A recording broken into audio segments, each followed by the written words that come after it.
on my shot, boy, I'm long range. Me and the team on the same thing. Stayed down, never switched up.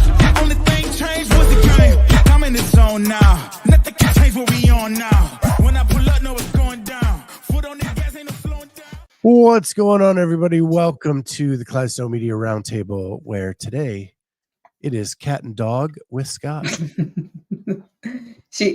I have my earphones in. She can't hear the music, but I swear it's like as soon as she hears the music, she's like, "Oh, it's time to be on television." She's so cute. This is Leia. She's adorable. And so last week, Leia was barking because you had a guest.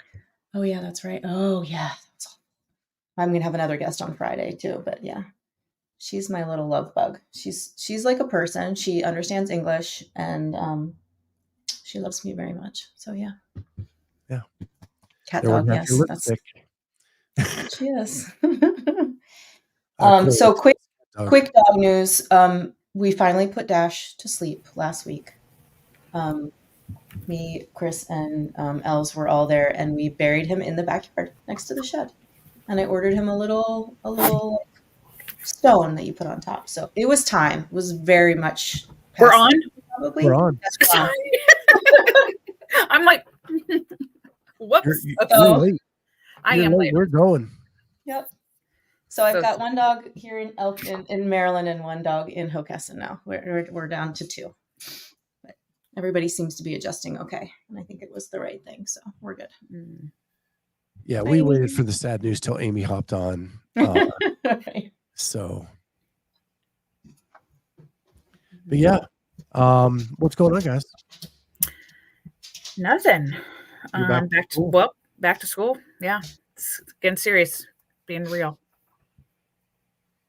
Coach Students this morning back? worked out. Students back? Students started, this week. Mm-hmm. So you got to be outside today? No, because today's my office day. Oh, okay. How dare Tomorrow's my they class keep you day. in an office? Mm-hmm. Yeah. So you got up early and coached? I got up early, went to work? coached. I worked out. Today, it was a fun one today. It was a bunch of like strict handstand push-up cycle. Like we started a new cycle. And then the workout the numbers were so crazy. 81 double unders, 27 goblet squats, 15 GHD, 63 double unders, 21 goblet squats, 15 GHDs, and so on, like descending rep scheme. And it was surprising. I guess maybe not surprising, but how the quads felt from going from the squats and the GHDs. Like, yeah. Do you guys have enough GHDs to do that? Like, We have 4. GHDs do you have? Yeah. Okay. Wow. So we actually we have 5 because we have one that is like that you can add to a box on top of the box. But we usually can figure out like how to stagger start it or like have one person start on the GHDs, that kind of thing. So did you work out today, Kat? Did you have to go? I did not. I slept in this morning because I didn't have to coach. But yesterday morning, I did get to work out with the one person that came to my 7:45 class. So we did some back squats and some wall balls and some clean and jerks. So yeah, that was good. I'm feeling it a little bit. But yeah, Mark Peters, the guy that competed in the CrossFit Games several weeks ago, is back at my gym coaching once a week now on Tuesday mornings. So I get to sleep in. Yeah. We did a games workout yesterday. Masters Games workout. Ooh. The Echo Bike max calorie one. Okay. So it's 75 double unders, 15. We just had pull-ups, but it was chest to bar for the Masters Games athletes. And then with whatever time is left, and they were changing domains, max calories on an Echo Bike. For us, we kept it the same across the board. But that was awful. Yeah. It was max calories on the Echo Bike is just brutal. And I did it in my garage yesterday on the assault bike. Thank God I could ghost ride a little bit. Now, are you guys, so you're no longer doing the IBEX programming then? No, but I think it's, so I don't know what IBEX looks like. to Right. know It like, wasn't how far that. off we are. But the guy who is doing the programming did help with IBEX for the last year plus. Okay. So I'm betting it's going to be similar for a little bit as we move into the new, but I can't see IBEX to know Yeah. how far off we are. So at some point we need to compare and contrast. Yeah, we'll compare. That's cool. Okay. Yeah, we still on the back squat progressions and the Wednesday deadlifts thing. So We're still on back. We back squat yesterday as well. okay, good. How's nutrition? Everybody? Great. I'm just substituting my like fun food calories for normal food calories. So I'm in a caloric deficit for sure. I'm maintaining my weight at about $140, which I haven't been able to maintain 140 in quite some time. Like probably when I was at the games, I was more like 150. No, I was probably 140 at the games. But last year at the games, I was probably like 150. So that's that. I'm able to keep a caloric deficit, but it's probably not the best calories. So I'm trying now to get the right love protein and make it taste delicious, because right now I'm in this I want everything to taste delicious stage of my life. I actually am down on my insulin intake. Awesome. So if I get 3 consecutive days under 110 blood sugar, I get to lower my insulin intake by 2 units. So when I first had the AFib, I was at 10 units. I'm now at 4. Great. And I'm holding, so I'm in another, if I make it tomorrow, another day under 110, I get to go down to 2. Nice. Are you still losing weight? Yeah. Nice. Yeah. Okay. I think we talked about it on here, but Julie got her approval for her knee surgery. Yes. She's down a ton of weight as well. And yeah, everything, like we're swimming right along with nutrition. It's cool that that she's doing this, because then it makes it easier for me to do my plan to lose weight, and so much easier. But yeah, for sure. Charlie, how's your nutrition plan going? Are you guys speaking English or what? Charlie's on day 1 of something. What's your day 1 today? Yeah, well, it was going well, and then I got hurt, and then here we are. What happened? Well, I was doing a muscle up, and something happened in my bicep where then I can't even do a pull up now. So now it's but nothing rolled up, so I don't think it's okay. Well, that's good. And nothing's hanging off, so you're all right. So, but no cut by arms. Problem is, if that's all you got, then that's all you got. Yeah. Tomorrow will be a great one you can do. It's just all biking.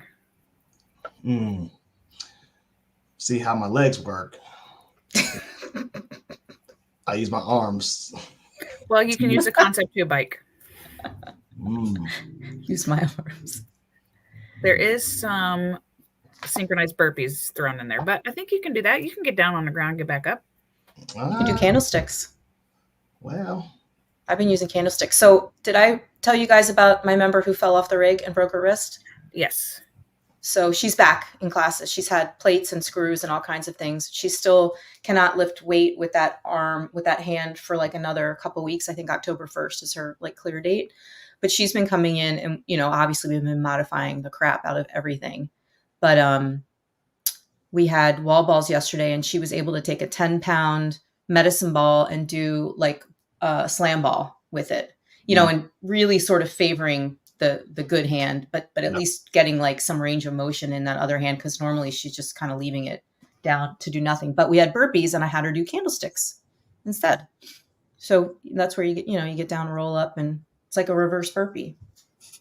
So that's our new modification for burpees.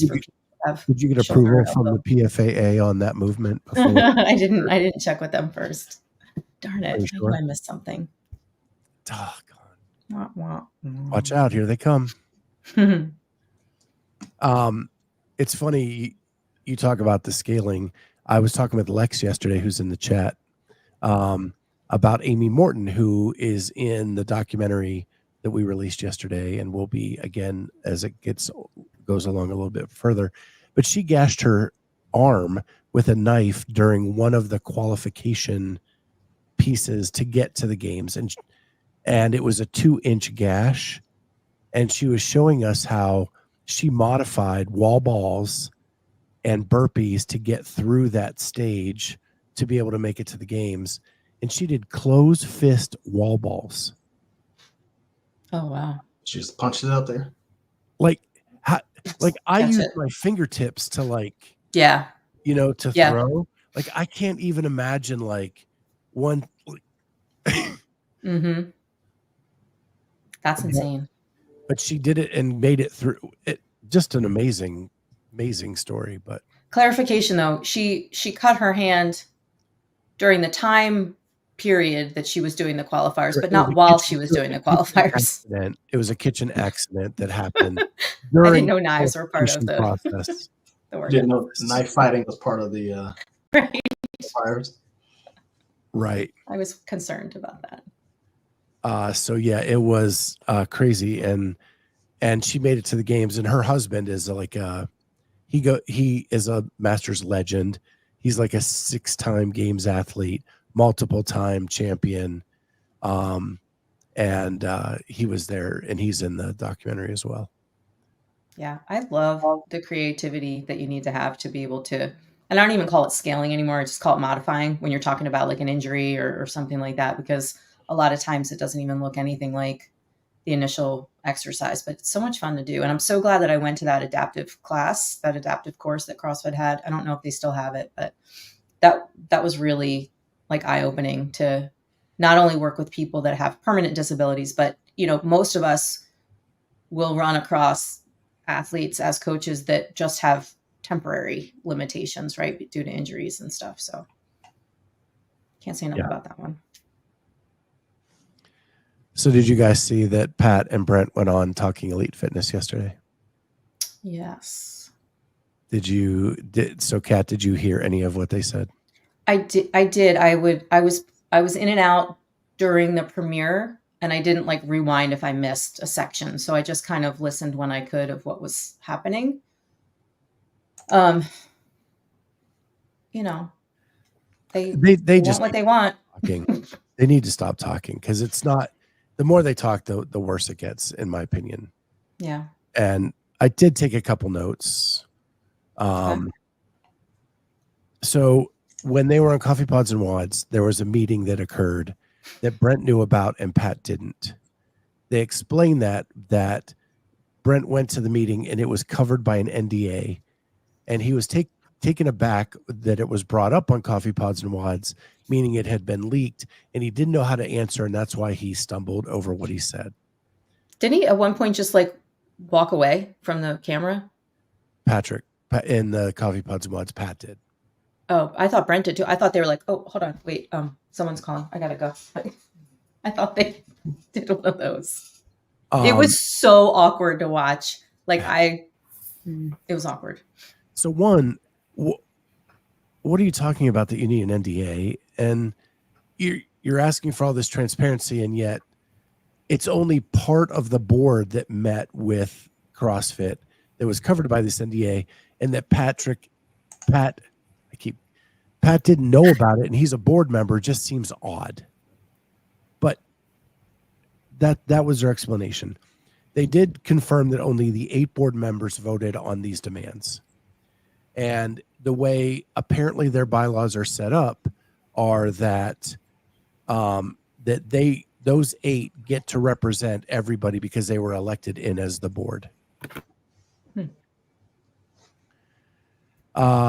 They did admit that the demand for Dave's job is not because of Lazar's death. It is because they don't trust Dave anymore through a series of events that have occurred. So they're using this as... So why now? Why put it out now and conflate the issue when it's not anything to do with what happened this season? And then I have this weird, well, then I'll do this one first. They had 2 asks for safety in the last 2 years. One was heat related for this year. What were they to expect when they got to Texas? And they wanted the workouts released early so they could know. The swim run and Farrington Field were the first 2 workouts released, and they were released 3 weeks prior to the event. So that was their ask, and they got it. Right? Yeah. And we even knew what time. We even knew what time those were going to be, right? We knew that one was early in the morning and then one was going to be late at night. The other thing is, the other complaint was the E. coli in the lake in Madison in 23. Well, that year, the CrossFit Games did not have an event in the lake. Mm-hmm. So the examples they're using for safety requests and not being answered aren't holding much water. The other thing that I have a question of is, and I've said this weird, and it comes out weird every time I say it, is that the CrossFit Games are the safest place where these events happen. I have seen some hinky shit at other events that you do not see at the games, right?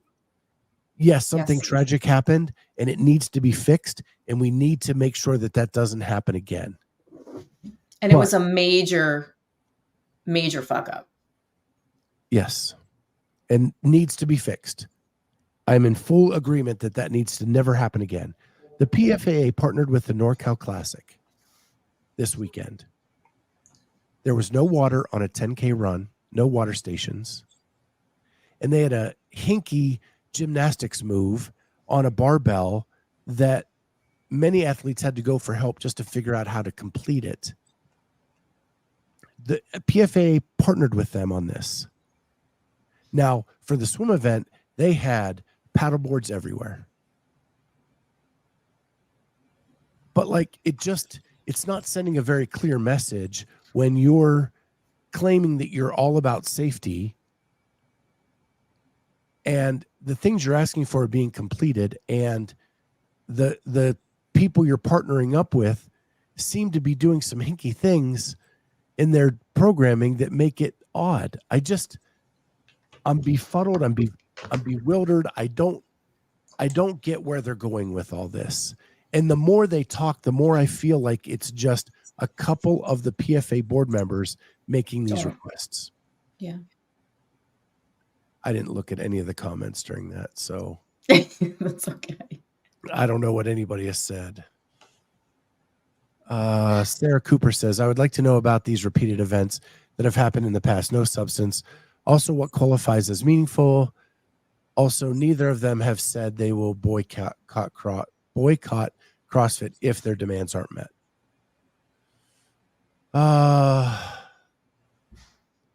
Tia posted this morning she is supporting PFA as a side note. I read Tia's thing, and it doesn't really say anything.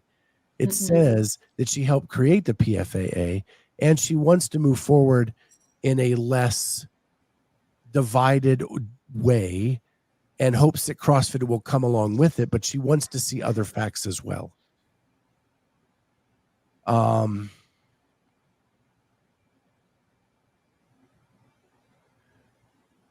They didn't want the workouts released early. They wanted to know how much was outside and the specifics around that.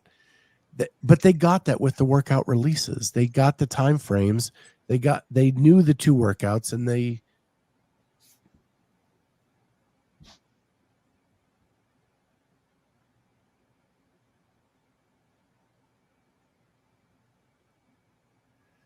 didn't partner with them on the full event. Well, it's not clear when you have Instagram posts with I thought they did partners with. That's how it came across to me. Yeah. And why? Yeah. I mean, it would be odd to think that they would just partner with them on a single event. You would assume that they were partnering with them on the entire event. Not to say that what Lexi's saying isn't correct, but just. It did not come across that way. Right.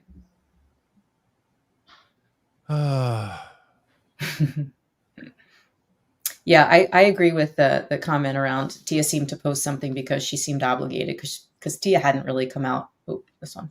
Tia hadn't really come out with anything substantial since the games. And it did seem like an obligatory type statement. Sarah, why wouldn't they partner for? Why would they only partner for one event? That seems too stupid. I don't. Yeah. I don't know. I don't know either.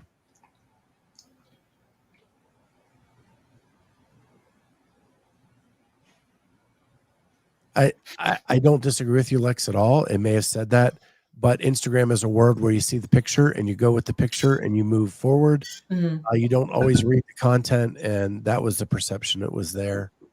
But I can point back to Wadapalooza, where they did partner for the full event last year. Handstand push-ups were done on wet surfaces. Rowers were set up where people were clanging their heads on metal posts. Yeah, I mean, let's just go out and just say the fact that nothing serious like this has happened before at a non-CrossFit event, at a non-games event it's lucky. I mean, we've seen some shit.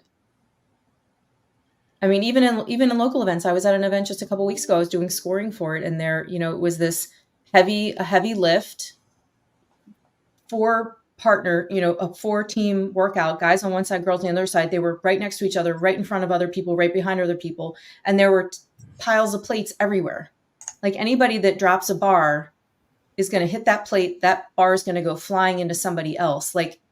And I'm the scoring person going around trying to just pull plates out of the way, like in the middle of the heat, just to try to be safe. It happens all the time. Yeah. I don't know.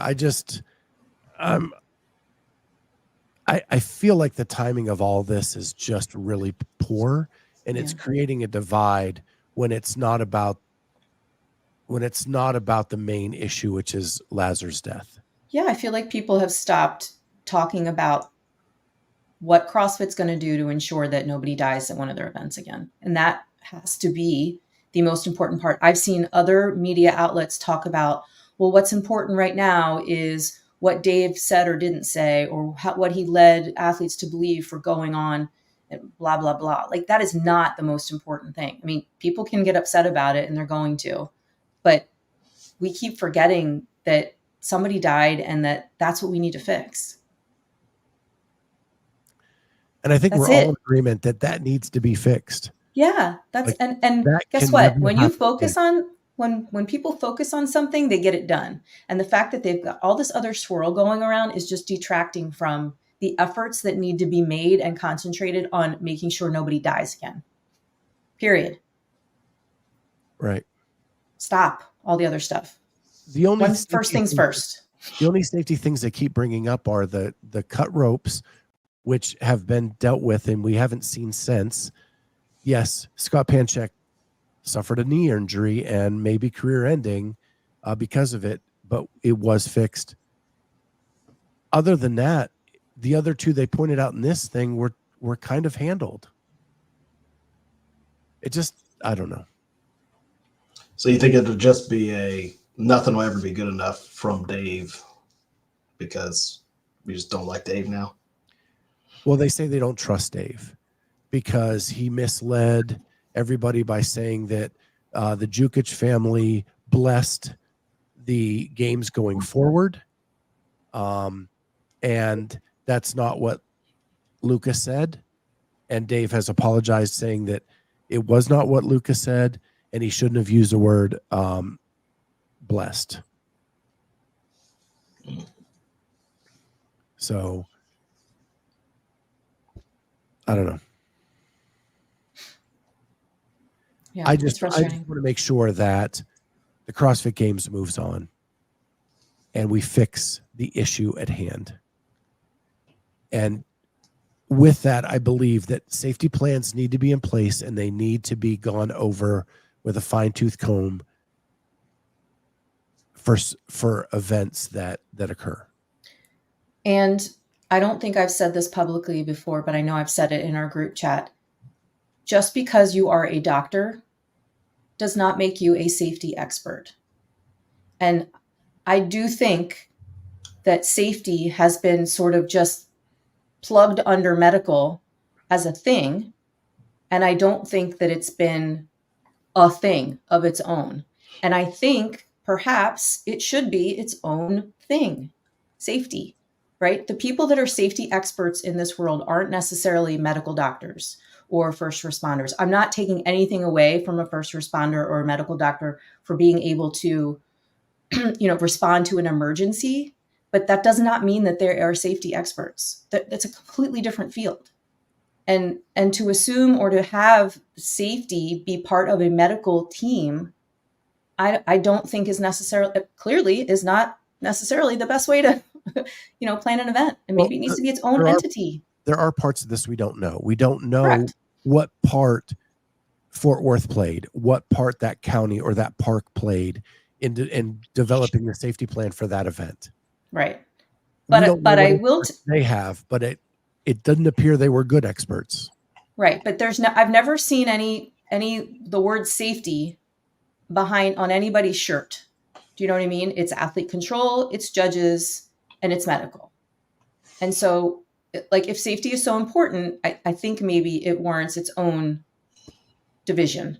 The key is we didn't see, you have a water event, there should have been water medical personnel on the beach. Correct. There should have been a dive team available. There should have been a rescue boat available.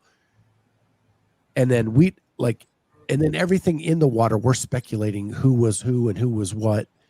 That we need to find out, and hopefully the third-party investigator will tell us what that was and how we can change that up. Yeah, and somebody should be in charge of safety, and that somebody doesn't necessarily have to be a doctor.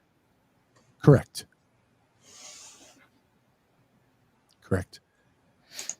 We need to figure that out and fix it up. Yeah. So that's that. And I'm sure we're going to continue talking about this until there is some kind of resolution.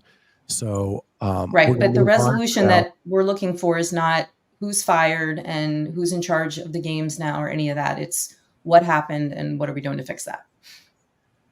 And I don't think Dave has anything to do with it necessarily.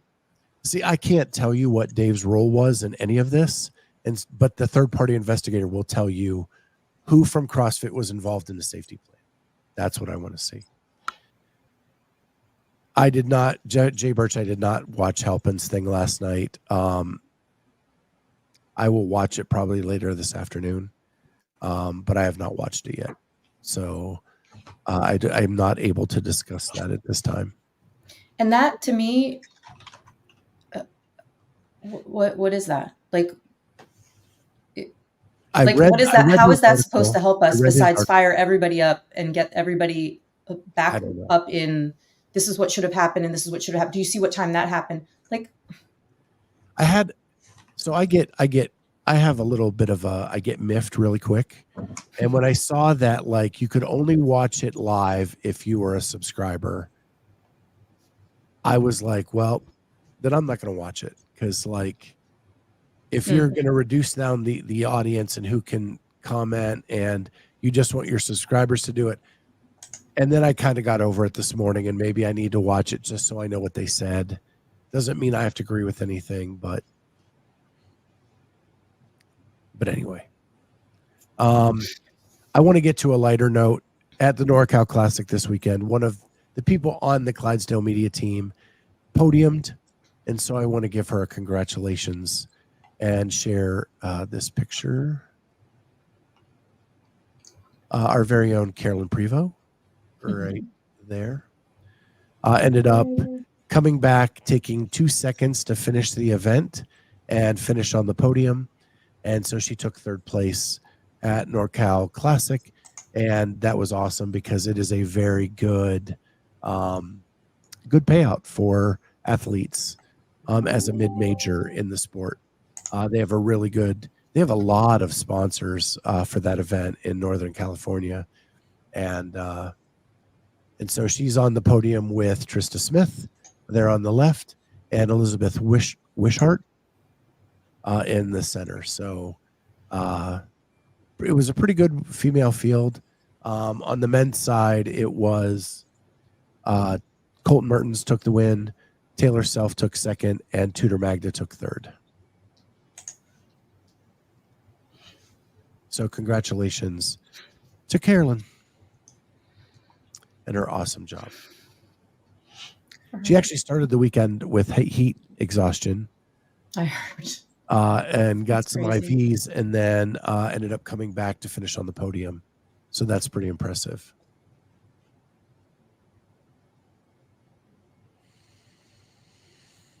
Yesterday, we also released the first episode of the behind the scenes of the Masters CrossFit Games, which was just check-in day. I'm currently feverishly working on event 1, the deadlift run event. And that will come out next Monday.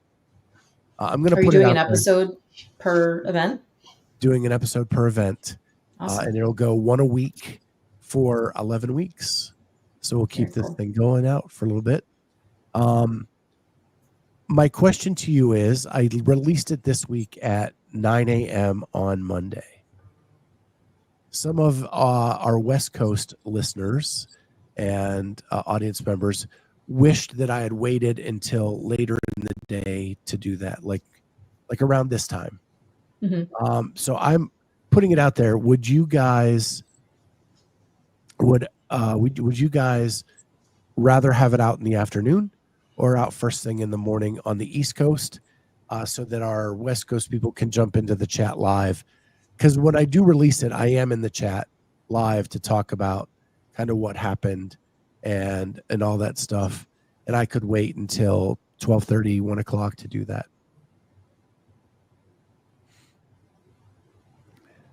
Yeah, I think that would be cool. Lex says, I think it would be better later. So if anybody else has any strong feelings either way, please put them in the comments or in the comments on YouTube, and we'll do what we can to make sure that everybody has a chance to jump in the chat and hang out with us as we watch it. I will warn you that the episodes will get shorter. The check-in was, 450 athletes all checking in and just kind of like pulling it all in. The event by event stuff, we had less time to get with athletes before and post event. So it will be a little bit shorter. It will be, we talk to people before the event, then Ortega's mashup of the event will be in the middle, and then we'll have people talking about it post event, and then Holly's leaderboards for that event, and then cumulative leaderboards as we move forward. That will be the format of these episodes going forward. Yep. Yes, if you have not watched it yet, go like and comment for the algorithm. We would truly appreciate that. These athletes, thank you, Jay Birch. I really appreciate it. The team did a great job. Ellie Hiller was awesome asking questions. Jonathan Ortega and Caitlin Walters videoing from the floor did a great job. Ortega then edited all of that footage into one mashup for the last episode.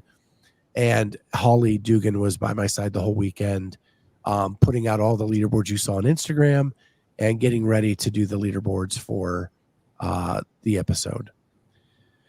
Jaber says, I thought the interviews were great. Getting some of the athletes to talk was like pulling teeth. It was. And it's really weird. Like, as the weekend began, getting the women to talk was pretty easy. The men worked very hard to get them to talk. As the weekend goes on, the men were the chatty Cathys, and the women were then, as things kind of got more tightened up at the end, they were less talkative. I think sometimes too, this age group isn't used to being interviewed. Yeah. Well, and a lot of times I learned that I had to explain what we were doing. Sure. And once I did that, they opened up with the opportunity. Lex texted me this yesterday, but you have to have that attorney on. His story was so cool. If you didn't see, the very first interview of the episode is a guy who started a philanthropic organization with athletes. He has represented professional athletes for 27 years as an attorney. And he started this Is that Ivan? Hope Initiative. I think it's Ivan. Yeah. Ivan. He's an older guy, like 60 plus. 65 plus. Yeah. He started this organization with Muhammad Ali, Mia Hamm, Cal Ripken Jr., Alonzo Mourning, Patrick Ewing. I don't know. The list goes on and on. He lists off a lot of the names. It was 12 professional athletes started this, and now it's like 4,000 athletes they represent in their philanthropic endeavors. But yeah. Ivan's a character. He's very particular about his standards. I remember him at MFC being the head judge for a couple of years. I've had some experience with him, but I remember sitting at the Fort Wayne airport, flying out and talking with him and explaining to me how he's been an attorney forever and a sports agent attorney and things like that. And he was actually took an interest in Braden and was saying, like, I was talking about Braden playing for William and Mary. And he was like, oh, if you ever need any advice or, if he ends up going in the MLB, please let me know. And I'd be happy to work with you guys. So he's super nice guy. Yeah, he actually represented professional, collegiate, and Olympic athletes. Yeah. So yeah, He's super. a good dude. And I'm going to try to get him on. Right now, I'm just in full editing mode. Once I get my schedule down every week for these, then I'll be able to start doing some interviews as well. And we'll follow up with some of these and get deeper stories of what's going on. And I will tell you, thank you so much for the compliments on episode 1. These get better because I got better as the weekend went on. Doing a behind the scenes is very different than interviewing somebody. You almost have to be a voyeur. Mm-hmm. The only thing I will say, so day 1, what's cool, because I've been cutting it since last night, is that we had full access at the very beginning of the weekend. I could walk anywhere in the warm-up area and walk right up to an athlete and talk to them. After day 1, we lose that, which really sucks. And I was really upset during the weekend. And then I said, I just need to put out the proof of concept so that we can get it in the future. But after that, in the warm-up area, there was a barricade around the equipment. And so I was not allowed to go inside that barricade. So I had to yell for athletes to come to me and talk or grab them as they were over at their duffel bag or whatever it was. Or they came to talk because the coaches weren't allowed in there either. So they would come over to the fence, talk to their coach. A lot of it is I would just stick the camera into the conversation of the coach and the athlete. Like a voyeur would. And then as they're finishing up, I would say, oh, what did he tell you? Or what are you trying to get out of this? And then either the coach or the athlete would then fill me in on the full conversation and the why. And those came out to be really cool. That one is Val Vobral's coach. Once I got him talking, he did not want to stop. And it was so fascinating. I didn't want to walk away. Mm-hmm. So yeah, there's stuff like that. I got some of that with Will Morad and Max and Brennan. The 3 of them were chatting, and then it turns into a full Will kind of interview from that. Nice. So, but that's how it turns as we get further down the road, those types of things. Anything exciting for you guys this week? Charlie, did you work out? You're not working out right now because of the injury? I am not. Any plans to go see a doctor, or if it's still attached, you're going to just move forward? Yeah, we'll just give it a couple days, see what happens. I saw way back that Jay Birch was asking if you had found your perfect programming yet. Not yet, but I think it might be time to pay the man now that we're slipping into our 40s. Yeah. What I like about these Masters interviews too is they talk about what it's like to train at this age, and that it is very different. Yeah. I mean, things hurt. And you're like, what is that? And guess who makes an appearance in the next episode, Kat? Paul Tremblay. No. Got to be somebody French. No. Tia Vesser. Oh, Tia Vesser. Okay. So, yeah, along the same lines as a Paul Tremblay. Yeah. Paul, I got him after or before the front squat. Mm-hmm. I think is where he makes his first appearance. Because that was his like home run. Yeah. This is funny. Hold on. Lynn, it was not me.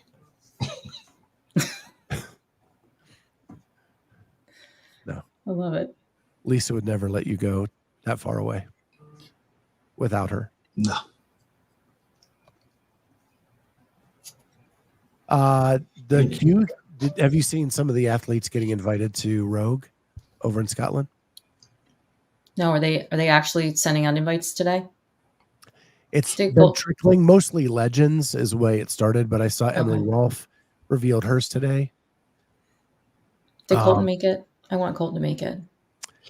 Yeah, I don't think he, by points, gets the automatic invite. He has to do the qualifier. What's the weight? Oh, 95. That's not bad. Jay Birch says, I'm going to do the Rogue community workout today. 10 rounds, 5 cleans, 5 push press, 5 clean and jerks with a 95-pound barbell. That's not too bad. That's 10 rounds, though. That's going to add up. You get spicy. Can go hot. That's a lot overhead. 65 for me? I could do that. Colton was 22. Now, right, I have to make a quick exit, guys. I'll see you later. Okay. Bye. All right. Is Colton 22 by the queue or the point system to get an invite? And Sarah says a bunch of people were posting them yesterday. Yeah, I saw like Margot Alvarez. I saw a lot of the legends opening theirs yesterday. And I saw Emily.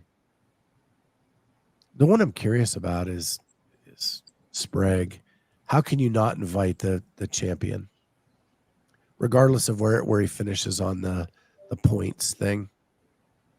Is he not? He's not a road guy. He's not. But the guy just won the games. He should be able to go. CrossFat says Colton did all the qualifiers after NorCal Classic, which is nuts. Yeah, I saw some of the Instagram posts. I know either Sevon or Hiller was filming him doing it. Crazy they did all that. So he was 22nd on the Q leaderboard.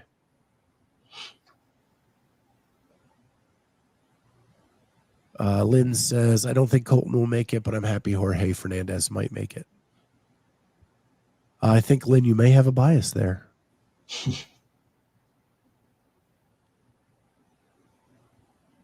Jay Birch says, I think they're going to invite Sprague. I hope so. When I said that the other night, everybody was like attacking me like he didn't have the points, but they say, then we reserve the right to invite whoever we want because it's an invitational. Right. So. Like if Tia didn't have the points, I wouldn't think they'd be like, no, she can't come.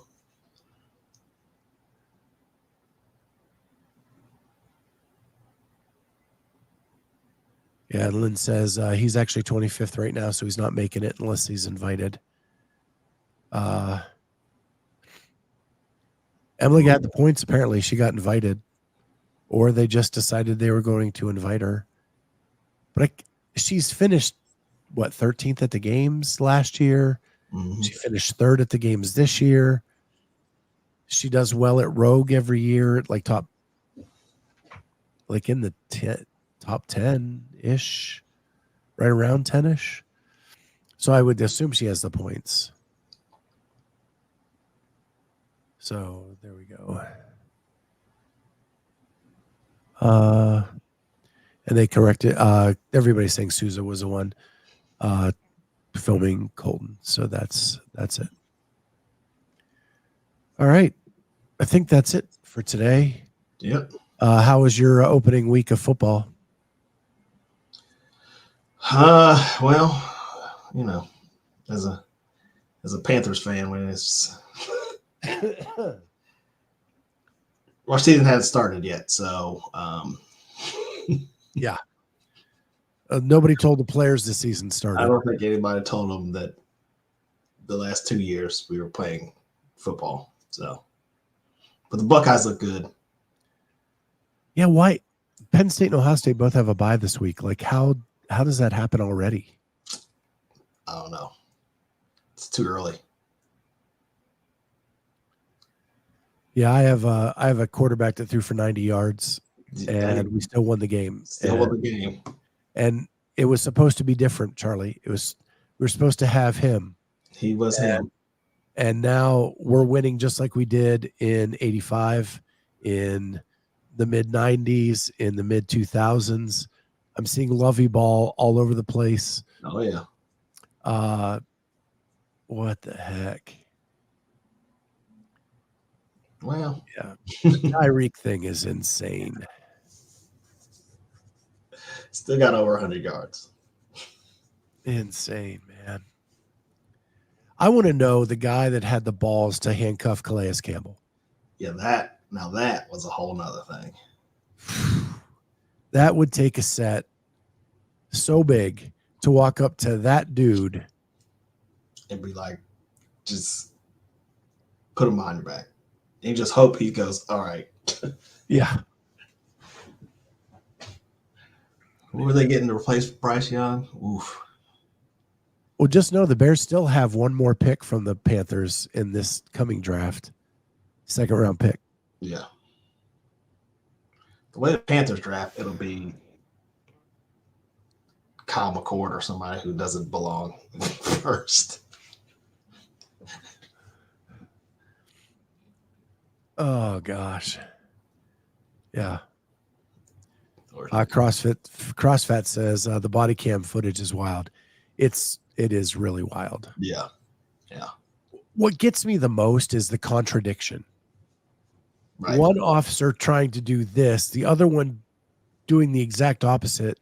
How the hell does the person even know what they're supposed to do? It is utterly insane. Yeah, there's going to be some jobs lost for sure. Yeah, for sure. Why even bother suspending? We're just done here.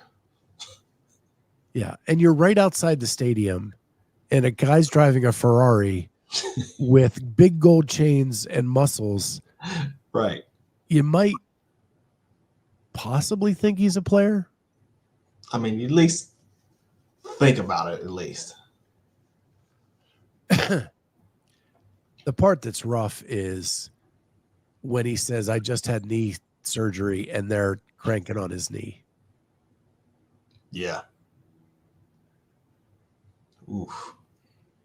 Oof. Well, that one I'm going to say is very easy. The worst. All right.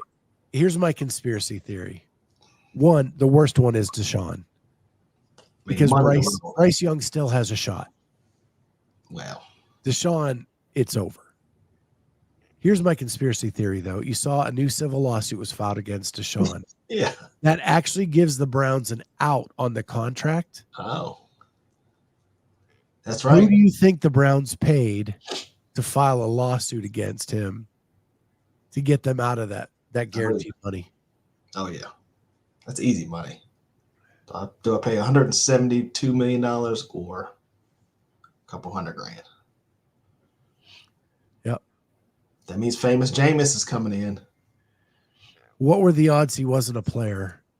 Ferrari arriving surrounded by Bentleys at that entrance. And then another player going, hey. Yeah, two other players. That's our guy. Yeah. It's not just like fourth receiver on the depth chart. No, like pretty recognizable. Yeah. Yeah. Him and his All right. kids. I think that's pretty much the news that is. Yeah. We'll be back again next week. Thank you, everybody. Don't forget, check out that behind the scenes documentary. It's out there on the Clydesdale Media YouTube channel. Giving the Browns too much credit to come up with that plan. Says CrossFat. Don't forget to like, subscribe to the channel. And hey, if you want to help us financially, you can join the channel for as low as $2.99 a month. That helps us pay for our trips to put together some of this stuff. And we never, ever put our stuff behind a paywall. So it's just a way that we have for you to be able to support us without having to go behind a paywall to watch any of the footage we have. With that, we will see everybody next time on the Clydesdale Media Podcast. Later.